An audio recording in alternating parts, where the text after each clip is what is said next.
আপনি শুনলে অবাক হবেন, বছরে ৩ লাখ মানুষ বাংলাদেশে ক্যান্সারে আক্রান্ত হয়, যার ম্যাক্সিমামই হচ্ছে শিশু।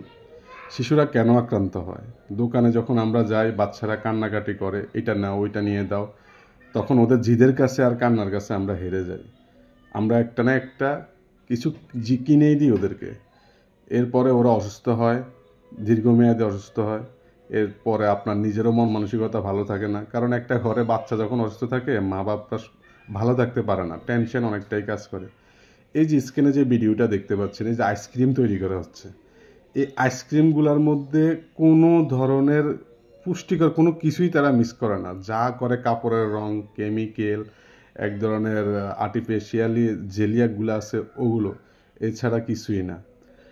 আপনি অবাক হবেন যে এই খাবারগুলোর ব্যাপারে যখন তদন্ত করার জন্য নামে, তখন তারা ওদের ঠিকানাটাও ঠিক মতো পায় না।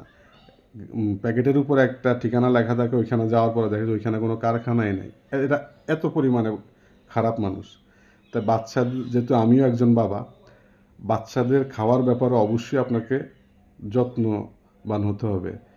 আমি আপনাকে বলি, আপনি ভালো খাবারটা কোথায় পাবেন? ভালো খাবারটা সেটাই যেটা আপনি ঘরে নিজে দেখে তৈরি করতেছেন, সেটাই ভালো খাবার। এর চাইতে ভালো খাবার পৃথিবীতে আর নাই। ভালো খাবার খাওয়ান তো অল্প খাওয়ান, সেটা যেন ভালো হয়। বাচ্চারা যতই কান্নাকাটি করুক আইসক্রিমের জন্য, এটা সেটার জন্য, এগুলো দিবেন না। এগুলো আমার আপনাদের কাছে রিকোয়েস্ট থাকবে, এই খাবারগুলো দিবেন না। তাদেরকে ঘরের খাবারে অভ্যস্ত করুন, ঘরে এটা সেটা বানিয়ে খাওয়ান।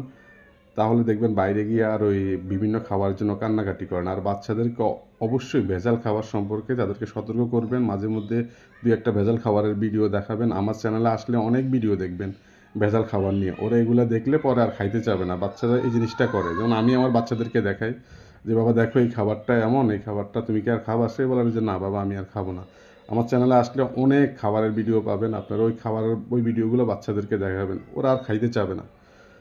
বাচ্চা আপনার, বাচ্চা আপনার, সতর্ক আপনাকেই হতে হবে। বাচ্চার কান্নার কাছে হারতে পারবেন না। বাচ্চার জিদের কাছে হারা যাবে না। বাচ্চার জিদে এবং কান্নার কাছে যদি আপনি হেরে যান, এই দোকান থেকে কিছু একটা যদি কিনে দেন, তাহলে ভাববেন যে আপনি আপনার বাচ্চাকে অসুস্থতার দিকে এক ধাপ এগিয়ে দিয়েছেন। এটা করা যাবে না। এটা করা যাবে না, এই জন্যই করা যাবে না যে আপনি আপনার বাচ্চা সুস্থ থাকলে আপনি সুস্থ থাকবেন। একটা ঘরে বাচ্চা অসুস্থ থাকলে মা বাবারা এমনিতেই টেনশনে আরও বেশি অসুস্থ হয়ে যায়। শারীরিক অসুস্থ না, তাদের মেন্টালিটি যে একটা প্রেশার পড়ে, ওইটা খুব কষ্ট দেয়। এখন থেকে আপনারা প্রতিনিয়ত আমার ভিডিও পাওয়ার জন্য আমার চ্যানেলটার পাশে থাকবেন, চ্যানেলটা সাবস্ক্রাইব করবেন। আর বাচ্চাদের ব্যাপারে অবশ্যই যত্নশীল হন। বাচ্চা আপনাকেই সতর্ক হতে হবে। এই যে যা দেখছেন এই সব কেমিক্যাল, এই যে ভিডিওতে যা দেখা যাচ্ছে সব কেমিক্যাল। এইখান থেকে ভালো ভালো ব্র্যান্ডের মোড়ক দিয়ে, অ্যাড দিয়ে এগুলো বাজারে ছাড়া হচ্ছে। এগুলোই আপনি কিনে দিচ্ছি আমাদের বাচ্চাদের হাতে, আর ঠেলে দিচ্ছি ক্যান্সারের দিকে, বিভিন্ন রোগের দিকে।